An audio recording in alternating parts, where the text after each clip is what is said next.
What initially sparked your interest in music recording? Well, I grew up in a household of musicians. My parents were both college professors and taught in music, and so I was always interested on the music side of things, and then got very interested in technology growing up. Played with recording equipment starting when I was in elementary school.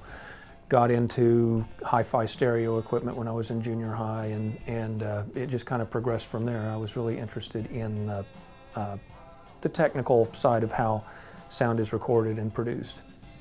Who were your role models when you were growing up? Role models, certainly both of my parents were role models.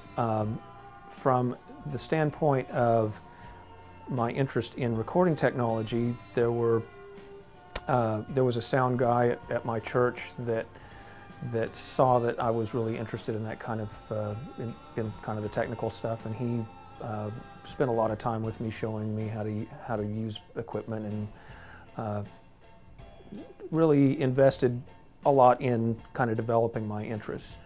Also, some of the college students that my parents had that were kind of interested in the more technical side of things, I would kind of latch onto them, and so growing up I had kind of this revolving group of people that were influential. What was your first big break into the industry? First big break into the industry, well, I really got in through an internship, and the studio I was working at, or interning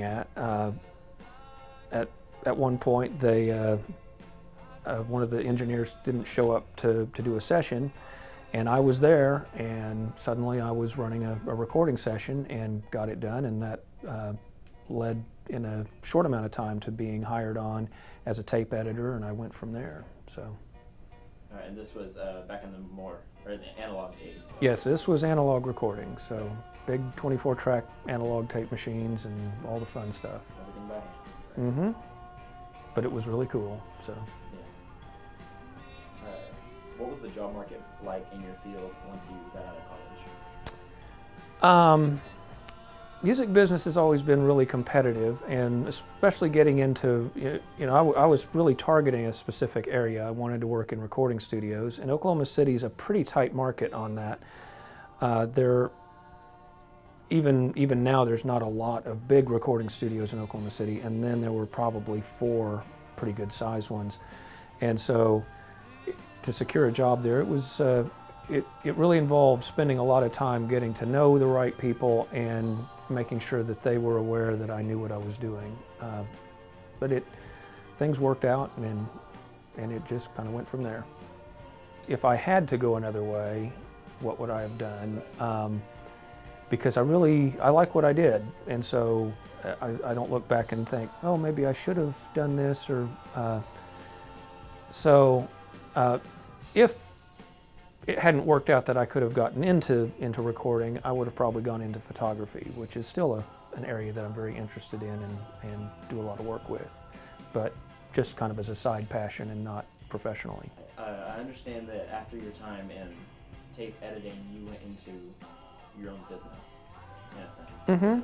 I worked in several different studios for a while, and eventually, after probably 6 or 8 years of working different places, a partner and I got together and we decided to, hey, this is something we can do, and we dove off into it professionally and started a business, and struggled a lot getting it off the ground and trying to keep everything afloat. But after a fair amount of just toughing it out, got things working stably, and it worked pretty well.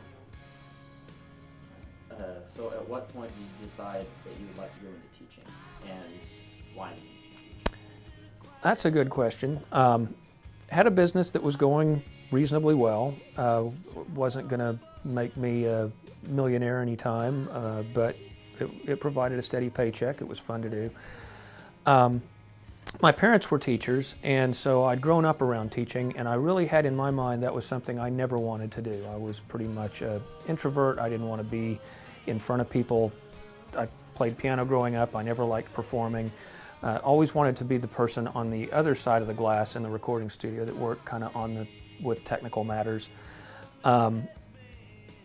And so teaching was a really weird thing for me to want to get into.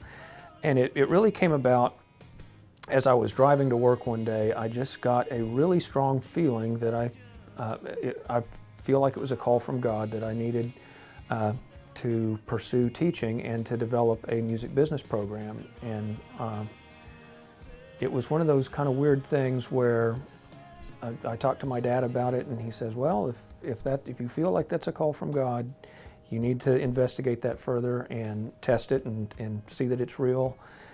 And things just fell in place to make that happen in just a very unusual way that kind of confirmed that I was on the right path. So. Okay, so obviously religion is a big part of your life. Mm-hmm. So did that play into why you chose SNU? It did somewhat. SNU was probably the primary target for a music business program from my standpoint. Since I went to school here, I grew up around here. Both my parents had taught here, and so I knew this place really well. And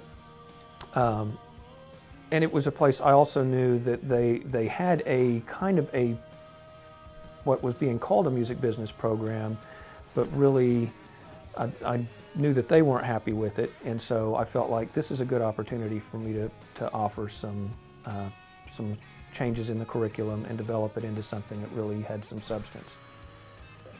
I understand that you got to design this whole place. Is that correct? I did. I worked with a local architect and specified all of the design, worked out exactly how everything would be wired, exactly how all the spaces would be divided up, what kind of acoustical treatments would be used, what materials were used in the construction. It was a whirlwind year of trying to develop curriculum and design the studio and try to find some time to sleep in between all of that at the same time and actually teach classes and all of that. I wouldn't want to do it again, but it was, well, I don't know if fun is the word, but it was exciting. So I'll put it that way. So. Looking back on your career thus far, what is a standout moment for you? There are several pretty high points. When I first interned at a real recording facility, before that I'd played with a lot of recording equipment. I'd done a lot of recording at home. I had pretty good collection of just some basic gear that someone could use to make some pretty nice recordings back in the late 80s. But my first time interning in a real studio, the first day I was there, getting to meet a really great engineer and a very cool producer, and they were working on putting together some tracks for a project they were working on. And being able to see the way it works professionally and hear how great the sound is in a studio, because I was always fascinated with really good sound, and everything they were doing just sounded so good, and being able to see how the whole process works right at the source and hear the way the creative ideas came together. That first day was just a real confirmation that, yeah, this is really what I want to do. This is very cool. Of course, there were some, that kind of started everything off, and there were all sorts of interesting moments that happened after that. On one particular session, I got to work with Tris Imboden, who's the drummer for Chicago, on a project that just kind of came out of nowhere, and it was really fun to work with somebody that's well established professionally like that. I've engineered for Toby Keith on several projects and worked with some other pretty neat folks. Also, I think seeing this program come together, and especially surviving the first year of making it work, that also would certainly qualify as a real high point. So. Do you have any words of wisdom to impart to now or future music business majors? be as versatile as possible and be able to do as many different things in the music business as you can. If you go in targeted at one thing, it's really, you've limited your options and it's hard to get in. Once you're in the system, then you can kind of start navigating toward what you really want to do. But having as much versatility as possible is a great thing. And also, be curious about everything and try to find out how everything works, and be interested in things that aren't related to the field that you're in. Learn about history and art and science, and bring all of those things into who you are and to the capabilities that you have, and just always be curious. Well, thank you so much for your time. You're very welcome.